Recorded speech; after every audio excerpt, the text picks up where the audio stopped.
Olá, eu sou Shana Dzedix de Sá. A nossa pesquisa é na área de Engenharia do Trabalho, com o título Avaliação Sistemática da Metodologia Cost Essentials, com suporte na recomendação PRISMA. Eu sou mestranda da Universidade Federal Fluminense. Essa pesquisa foi feita em conjunto com meu orientador, o professor Gilson Brito Alves Lima, também da UF. A pesquisa foi dividida em 5 sessões e é assim que eu vou apresentar aqui. A seção 1, a contextualização da importância de identificação de riscos químicos e o seu controle. Na seção 2, métodos qualitativos de riscos químicos. A seção 3, vou apresentar a metodologia de pesquisa. Na 4, as discussões sobre os dados encontrados na revisão sistemática da literatura. E, por fim, na seção 5, a conclusão da pesquisa desenvolvida.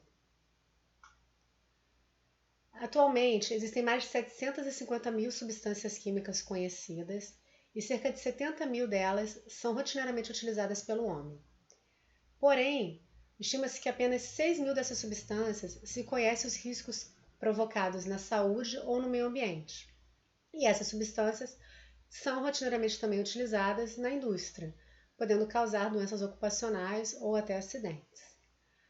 Órgãos regulamentadores de diversos países têm concentrado esforços para regulamentar melhor essa exposição ocupacional, de forma que fique mais segura, com melhores padrões de segurança.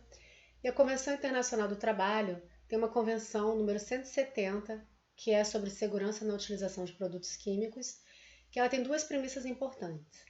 Essencial, prevenir as doenças e os acidentes causados pelos produtos químicos no trabalho ou reduzir a sua incidência. E todos os produtos químicos devem ser avaliados a fim de determinar o perigo que apresentam. Sendo que essa avaliação não necessariamente é quantitativa, é o que vamos falar aqui mais para frente. Recentemente, no Brasil, o Ministério do Trabalho revisou duas normas regulamentadoras, a NR1 e a NR9, que vão passar a vigorar em janeiro de 2022. A NR1 é o principal conjunto normativo de segurança do trabalho. Ela vai passar a abordar o gerenciamento de riscos ocupacionais, onde vai ser importante você identificar os riscos que os empregados estão expostos e controlá-los. E a NR9 ela fala de riscos físicos, biológicos e químicos, que é o foco desse estudo. Atualmente existe uma grande diferença entre o conhecimento dos riscos e a aplicação das medidas de prevenção. Os processos de prevenção costumam falhar devido a dificuldades práticas. E o grande desafio dos higienistas é conseguir desenvolver programas que sejam viáveis, principalmente nos países em desenvolvimento, onde há o maior número de acidentes ou doenças ocupacionais. Muitas vezes avaliações quantitativas são feitas apenas para seguir legislação, sem metodologia, sem estratégia, e não condizem com a realidade de exposição do empregado. Existem normativas internacionais de avaliações de exposição ocupacional a produtos químicos, facilitando a recomendação de ações preventivas, sem esperar avaliações quantitativas. Um desses métodos é o Cost Essentials, que é o que a gente vai apresentar aqui. Então, o objetivo do trabalho é identificar as vantagens e limitações do método COSH, que é controle de substâncias perigosas para a saúde. A implementação de um sistema qualitativo de prevenção e controle à exposição ocupacional torna-se um método muito atrativo por algumas questões. Ele complementa os métodos tradicionais de controle e avaliação, não necessitando de gastar muito dinheiro com avaliações quantitativas. Ele é um método simples de aplicável, tem um baixo custo justamente por você reduzir o número de avaliações quantitativas e pode ser aplicado em diversas indústrias. O Cost Essentials foi criado em 1999 para atender uma demanda de pequenas e médias empresas, após a publicação de uma série de artigos da HSE, Health and Safety Executive, que falava sobre faixas de controle, que também são conhecidas como Control Band. Ele classifica o risco utilizando as frases de risco GHS, que são encontradas nas FISPs dos produtos, a quantidade em uso aproximada, a volatilidade dos líquidos ou poeira dos sólidos.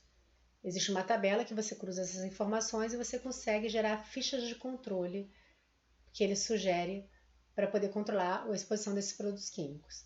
A grande vantagem é que você não precisa de um especialista para poder entender essa metodologia e, quando necessário, quando é um produto que tem um potencial muito grande de dano à saúde do trabalhador, uma exposição muito grande, aí sim ele sugere que você procure um especialista para poder tratar aquela exposição. A Fundacentro, em 2012, publicou a Avaliação Qualitativa de Riscos Químicos, Orientações Básicas para Controle de Exposição a Produtos Químicos, que foi baseada na Cost Essentials. Foi feita uma revisão sistemática da literatura através de uma adaptação da metodologia Prisma. Essa metodologia ela possui um checklist de 27 itens para uma revisão sistemática, e a partir da lógica proposta a gente chegou em 3 etapas, 3 critérios: identificação, seleção, elegibilidade e inclusão. A etapa de identificação foi feita em outubro de 2020, uma revisão sistemática através das bases de dados PubMed, Scopus e Web of Science, usando a palavra COSH nas pesquisas, e também foi pesquisado no catálogo de teses e dissertações de programa de pós-graduação Trabalho, Saúde e Ambiente na Fundacentro e na Biblioteca Digital do Mestrado Profissional de Sistema de Gestão, MSG da UF. Nesses 2 casos foram lidos todos os títulos de todas as publicações disponíveis, só sendo selecionadas 2. Então, no total, foram encontradas 465 relatos sobre o tema e, após excluídos os duplicados, ficaram 176. Na etapa de seleção, foram lidos os títulos de todas essas publicações, focando na abordagem de relatos que abordavam sobre riscos químicos ocupacionais, mencionando a comparação entre métodos. Então, não foram excluídos alguns que falavam especificamente sobre a TPI ou sobre uma área de trabalho específica, sobre o hospital. E depois chegamos na etapa elegibilidade, com 39 publicações.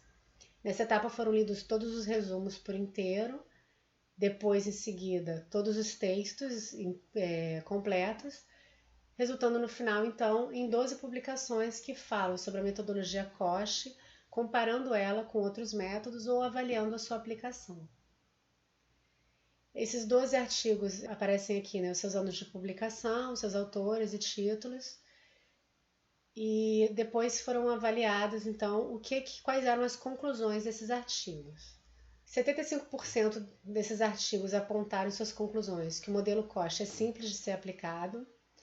50% deles ressaltaram que os métodos qualitativos não devem ser aplicados sozinhos, servindo como uma etapa de uma triagem de avaliação de riscos químicos. Apesar de a maioria dos estudos abordar que o COSH foi proposta para ser conservador, apenas 42% deles ratificaram essa informação na parte de conclusão do estudo. Identificou-se que 50% dos estudos apontaram ser necessário mais validações desse método, incluindo mais estudos no campo.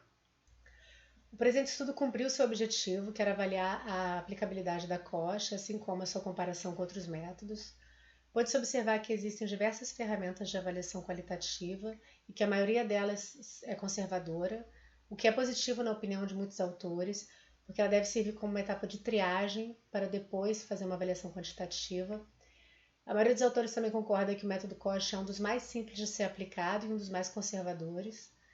E também concordam que os métodos qualitativos não devem substituir os quantitativos. Os quantitativos são importantes e essenciais também para a prevenção.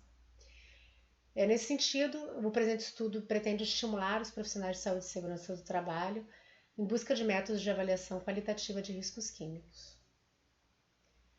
Se tiverem alguma dúvida ou contribuição, estarei disponível aqui no chat para poder responder. Obrigada.